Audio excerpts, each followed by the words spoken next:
Farmers bill के बाद से लगातार चल रही प्रोटेस्ट, जिसमें मुख्य रूप से एमएसपी को खत्म करना तथा सरकार द्वारा फसल की खरीद फरोख्त में कमी आने के डर से चल रहे प्रोटेस्ट के बाद 3 दिसंबर को किसानों के प्रतिनिधियों तथा कृषि मंत्री के बीच हुई बातचीत में सरकार ने फार्मर्स बिल में मुख्य रूप से 8 बदलाव लाने का दिया आश्वासन।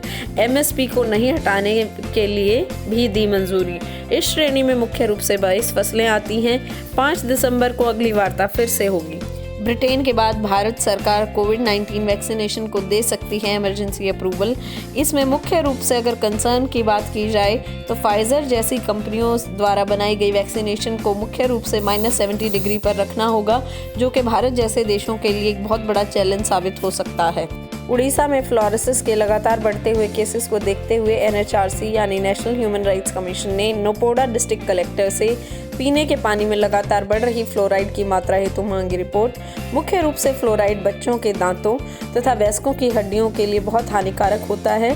इंडिया में अगर फ्लोराइड इफेक्टेड स्टेट की बात करें तो राजस्थान, एमपी, यूपी, बिहार, आंध्र प्रदेश, तमिलनाडु तथा उड़ीसा जैसी स्टेट इससे वर्स्ट इफेक्टेड हैं। देश में आज मनाया जा रहा है राष्ट्रीय नौसेना दिवस।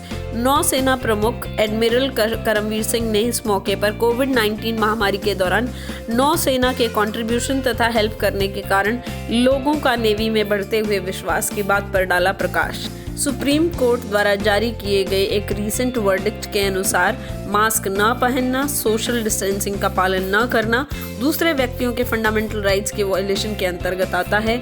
सब्जी मंडियों तथा अन्य भीड़ भाड़ वाले इलाकों में मुख्य रूप से इस तरह की वायलेशन को देखा गया, जिसे लेकर सुप्रीम कोर्ट ने अपनी चिंता व्यक्त की है। यूनाइटेड नेशंस जनरल असेंबली द्वारा आयोजित किए गए एक सेशन कल्चर ऑफ पीस में वायलेंस अगेंस्ट रिलीजन की बात को लेकर मुख्य रूप से अब्राहमिक धर्मों को इस वायलेशन में शामिल किया गया था। भारत ने इस टिप्पणी का विरोध किया और साथ ही साथ भारत का एग्जाम्पल देते हुए इसमें सिख, हिंदू और बुद्ध धर्मों के खिलाफ होने वाले वायलेंस का भी एग्जाम्पल दिया। मुख्य रूप से अब्राहमिक धर्मों में 3 रिलीजन आते हैं, यहूदी, क्रिश्चियन तथा इस्लाम। ईरान ने अपने न्यूक्लियर एनरिचमेंट को एक स्टेप आगे बढ़ाने के लिए एक बिल पास किया। इसके तहत न्यूक्लियर एनरिचमेंट पर लगाई गई 20% लिमिट को नहीं मानेगा ईरान। यह लिमिट तेहरान न्यूक्लियर डील 2015 के तहत लगाई गई थी। ईरान ने ऑयल वेल्स तथा फाइनेंशियल सेक्टर पर लगाए गए सैंक्शंस को हटाने की बात पर भी दिया बल।